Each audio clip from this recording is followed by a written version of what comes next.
Welcome in, everybody, to Betting Pros. It's time to place your bets. It is me, Joey P. Joe P's up here with me, as always, is my boy Scott Bogman. No hats today. The hair is just growing. A lot of hair. It is luscious today. Can we talk about the hair? It is pompadourific today. Oh my is God. what I would say. I mean, I just want to know this. Tell me more. Tell me more. Like, does he have a car? I mean, what was it like being in Greece with John Travolta? And it was great. It was the best. Oh my God. Oh my God, I got so many things. It's 2 days in a row we got to do Travolta. Oh my God, I got to bet. I got to bet all these games. I got Thursday Night Football. Oh my God. All right, everybody, let's go. Let's get after tonight's Thursday Night Football. And it's the Seattle Seahawks hosting the San Francisco 49ers. We're going to break down the game. Before we do that, let's get to the news on the game. Brock Purdy with the oblique is expected to start, but we know oblique injuries can be very dangerous. Of course, Josh Johnson is there, like he is for every team whenever they need him. He is unbelievable. He shows up there. He's just kind of going around from clubhouse Josh Johnson to clubhouse. And Santa Claus. They're there when you need him. Yes. And Slash from Guns N' Roses. Wunder Slash. Yeah. As he's Slosh. Also known as. But so that is something to keep in mind in this game too. And Josh Johnson's a capable guy if he had to go on there, and he's the backup. Deebo Samuel is hopefully going to be back in a couple weeks. We shall see, but that doesn't do them any good tonight. The 49ers right now, I think, are patchwork a little bit. Still good defensive unit, a lot of injuries. I don't know how much is going to take its toll. On the flip side of this game, Boggs, just to kind of set the stage, we are going to get Kenneth Walker back, has no injury designation no injury here. Tag. That's huge. No injury tag. Very important.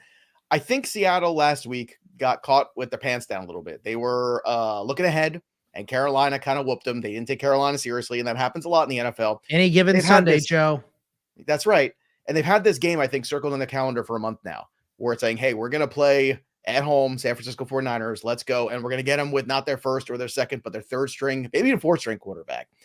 So let's talk about that. The health of these two teams, how does that enter into tonight's short week for the 49ers and this turnaround for them?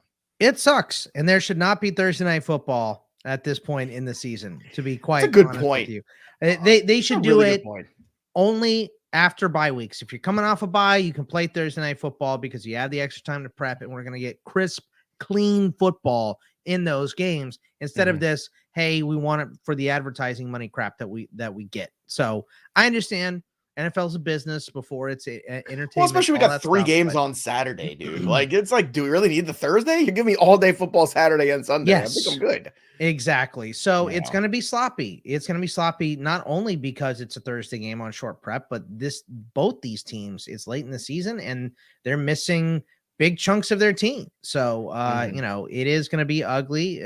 Both teams come in with players less than 100%, but it's also a divisional game that is rife with animosity and going to be very fun and physical and a close game, I think. So I have a real hard time picking this one today. For some reason, this morning I woke up, and I want to apologize to everybody because last time I saw you, I told you I wanted so badly to go ahead and on last Thursday we talked about wanting to take the Rams, and I couldn't do it. I just couldn't get there. We've been on such a good string. We were very clear about taking the Patriots on Monday, so we got back. Still very upset, still bitter about the Hunter Henry thing. But I will say this morning I woke up and I felt like I think Seattle's got a real shot in this game. I really do, especially with Ken Walker healthy. Regardless of how good they've been against the run, and San Francisco is, I think Seattle really has a good shot here. These short weeks, as you said, late in the season at home, we've seen it in the last 6 weeks. It's tough to travel. Seattle is 3.5-point favorites in this one. I love that. I think that's perfect. I want to be in on that. I want that 3.5 there on the Seattle side. I think that's the perfect thing where you're getting that. That's over on FanDuel. If you're looking at the consensus line, it's 3.5 everywhere. 43 is the over-under here in this game. Plus 157 on Seattle on the money line.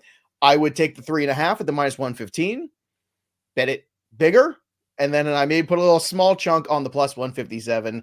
The 43.5, I'm going to stay away from that because if it is a tighter game, if this ends up being a 23-20 kind of game, well, you're right there at the number. That's kind of a little dicey. So I like Seattle in this one. I have an odd confidence. Can't tell you why, but that's where I'm putting my money tonight. Boggs, what do you think about the 3.5? What do you think about the money line? What do you think about the over-under? I'm on the opposite in terms of confidence. I have confidence in this under hitting because we have injuries on the offensive side on both sides. Ken Walker, not on the injury report, but he ain't 100% at this point in the season.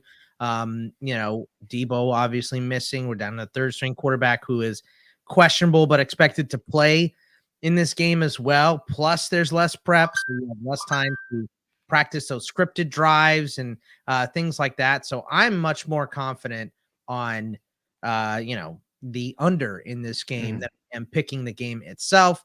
I think I'll take the Seahawks as home dogs in this one. Give me the home dog and the points, but I mean, I'm doing it holding my nose. I don't like picking either side of this game because I see how this game gets away from the Seahawks. The Panthers just beat them.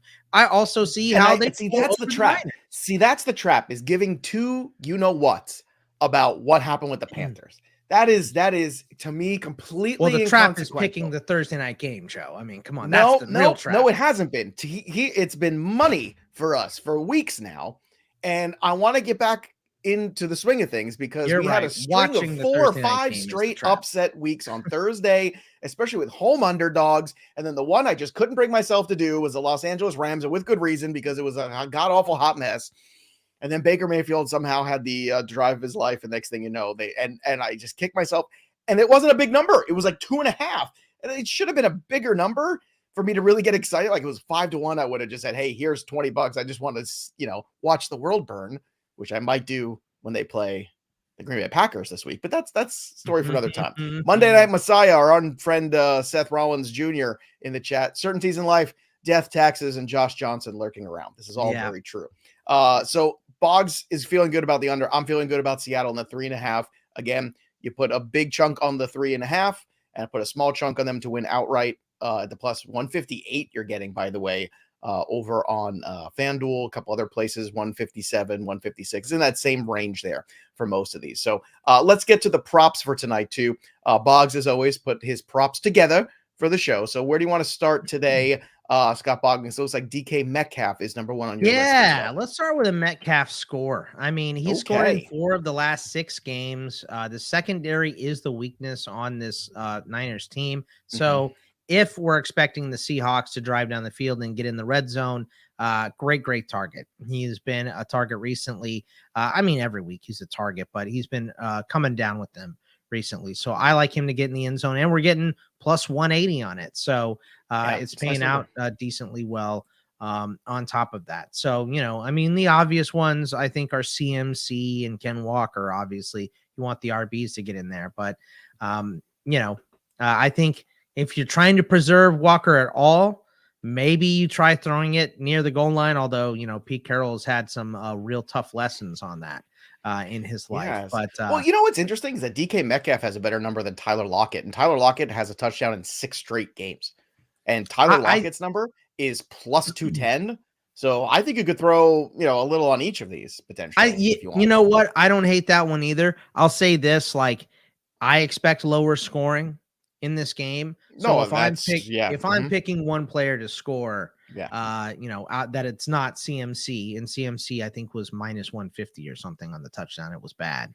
Yeah, he's minus, and so is Ken Walker. Actually, no, Ken Walker's plus 120. Excuse me. But only because he's less than 100%, right? So if he doesn't have an injury tag at this point, I'm kind of thinking to myself, he is a really interesting investment. You know who else didn't? T. Higgins. So I'm not about that injury tag. Yeah, but a little different situation where you can fall in the end zone here. Like T. Higgins has to do a lot more work for points than Ken Walker might have to do. 2-yard run might be able to stomach that. But I like where you're at there with DK. I think the number on Lockett is very good too. Let's talk about Brandon Ayuk, 51.5 receiving yards, minus 125. Where do you want to go, over under? Let's go over on this. And I know Brock Purdy is dangerous and all that stuff. He's a little shaky, but Ayuk has been his guy. He has not been throwing to Kittle since coming back. Debo is hurt. So I think Christian McCaffrey and Brandon Ayuk are going to get peppered with all kinds of targets. So I think this over is very hittable. We saw Seattle's defense get torched last week. And I think Aya could be the main benefactor of that, of Debo going down here, just with the sheer volume of targets that he's going to end up with. So I think he gets this based on volume alone. Okay, next on the list, speaking of CMC before, 39.5 receiving yards. Now, you like the over on this at minus 115. Let's talk about it because, look, CMC was somebody I was heavily invested in last week in DFS because they just have to lean on him at this point. He is the offense. That can be troubling sometimes, but this is a short-term investment. So what do you think of this number here? Because 39.5 seems pretty low. If you look at the projections right now, 35.7 is where the projection is for him. I think that's a little bit of a combo of, him being nicked up last week and not getting a bunch of targets. Plus Brock Purdy is, third start or second start ever in the NFL on a short rest, third string quarterback on Thursday Night Football. Like, everybody's worried, but with Debo gone, like I said, he's not throwing the ball over the middle to Kittle. So, I mean, I would expect Kittle's targets to go up here, but I'm not betting on him as far as I can throw him, and I cannot throw him very, very far. So let's go with CMC getting dump offs. What do you do when you're a young quarterback on short rest in a Thursday Night Football and maybe didn't get as much practice because of your oblique injury? You dump it off. You throw short passes. I mean, now that Tom Brady can't throw the ball down the field, he does that with Rachaad White and Leonard Fournette all game. So it's a smart strategy to do. He had 10 targets when he was fully healthy in that game against Miami. So I think we're going to see something similar to that. So I think he just gets him and Ayuk are going to get a ton of targets in this game. So I'm going to go with volume plays here on those guys. Well, to that point, that volume and the dump off, the script that you're writing for Thursday Night Football, Cody Barton, 8.5 tackles. You've got this at the over. So let's talk about this a little bit. Minus 110 on here. So we always like to throw some defense at you because that's what we like to do. What are your thoughts on Cody Barton in this one? Because you like this over.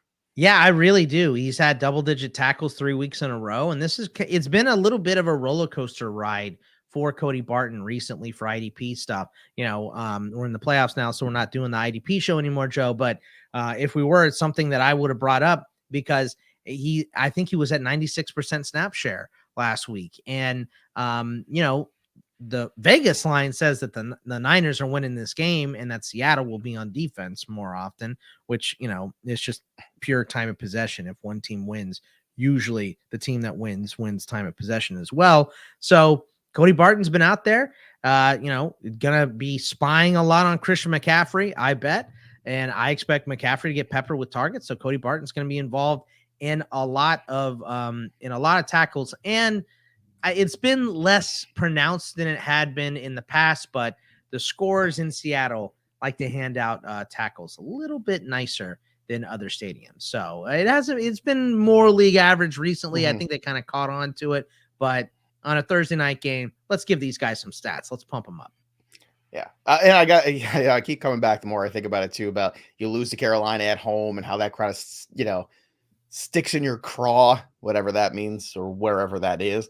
Telling you, I think since tell me where your craw is, Joe. I don't know. Well, I don't. Can you? But are you allowed? I don't know if we'd still be on YouTube. You have an OnlyFans? Can I see your craw on your not OnlyFans? Yet, not yet. It's trending that way eventually. But I think Seattle's going to be super motivated here. I think that loss is actually a really good thing for them. This is fun. This is from Sleep Society over here in the chat right now. Ross Dwelly, anytime TD plus 1,000 on BetMGM plus 1,100. If you want to get really, look, I understand this. Like betting is everybody, just like fantasy. It's whatever you want it to be. You want to throw $5 on something for S's and G's, you could do it. But rather than go with Ross Dwelly or something like that, why don't you go with Kyle Juszczyk at plus 950? Because that's on the field more. Right. That's what I mean. Like, if you want to do it, do it. There's guys out there you could have. Well, look, he's there enough, and you've seen him used on the goal line before in some of their gadget goal line plays where everybody's looking at McCaffrey. Next thing you know, you got a Kyle Juszczyk and he catches a football where he runs in there. So what I'm saying is there's nothing wrong with those kind of bets. I want people to see that and understand that that's okay. But understand too, you can put $5 on that and just kind of, light it on fire. Or you could put $15 on something that we just talked about and actually make some money on it. It all depends on what doesn't have a snap in the last 2 games, at least not on offense. So there you go. And Juszczyk is playing 65% of the snaps. So and it's plus 950. I'd rather go that way too, Joe. I mean, Charlie Warner and Tyler Kroft getting more snaps than Ross Dwelley right now. And I don't know if Dwelley's been banged up or whatever. I'm not paying attention. But like, again, it's the point of there's nothing wrong with looking at these long shot guys. It's not, Absolutely. that's okay. By the way, makes it fun. Don't dismiss the defensive side too. What we were just talking about Cody Barton, because oftentimes these books will be very easygoing on the defensive side, and it's a great way to make money. Did we not get the Matthew Judon sack again? We did. Yeah, we should have had 3 for Uche, for God's sake. I know. If we talk more about Uche. What was my text? You were already asleep when I texted you this. Well, that's always fun because Boggs texts me when he knows I'm asleep, and I text him in the morning when I know he's asleep. So that's always very fun. So we kind of like exchange. It's like carrier pigeon. We send ravens I to said, each what's other. the definition of insanity? Is trusting Cliff Kingsbury to change his offense. I mean, how many times do you have to see Colt McCoy get just knocked out back there, but after already losing your starting quarterback for the year earlier? But to the point, Boggs, to the point, I'm telling you, can make everybody just looks at the offense. The defense isn't as guarded in terms of the way they set it up. It's a really easy way to make money. If you bet on Matthew Judon, or if you sized it up in some places to 2 sacks or 1.5, or whatever, you did good. Always look at the defense. All right, you got one more here. And it's a stupid kicker. So let's talk about the kicker. Dude, I keep nailing these. You do. You do. 1.5 field goals plus 100 for Robbie Gould tonight. You got. Hey, look, I like the under. I like Thursday Night Football. You're less prepared. Drive stall out. More chances for kicks. Robbie Gould with 2 field goals. Let's go with it. I mean, especially if there's no score in the first quarter, or like it's 3-zip. I mean, 3-zip works for me pretty much either way in this. At some point, you're just going to want to put up points, and you're going to go, I'm not going for it on these 4th and shorts. I'm going to kick this field goal because I just want points on the board. And I'd rather take the away guy doing that than the home guy, because that's kind of your mentality when you're on the road. It's the 12th man. They're getting nuts. It's Thursday Night Football. Everyone's excited for it. So let's just take some points here. To the point where Hackett, remember week 1, went out there trying a 90-yard field goal like an idiot. It's just a point to make, is that especially with the third string quarterback in there in his third start on a short rest plus an injury, let's just if we're down there, let's come away with points. So I think Robbie Gould will nail more than 2, and that's paying even money. Here's another one too. I want to throw at people. Ken Walker right now, 48.5 is a consensus on betting pros for the rushing yards. I don't really care about whether, he hasn't reached that in a while. It's a tough matchup. I want to look at something else with him. 6.5 receiving yards. Talking about small numbers. It's a small number. If I am Pete Carroll, I'm not running headlong into this defense. What I'm going to do is I'm going to get Ken Walker a running start, get him out in space, get him out on the edge a little bit.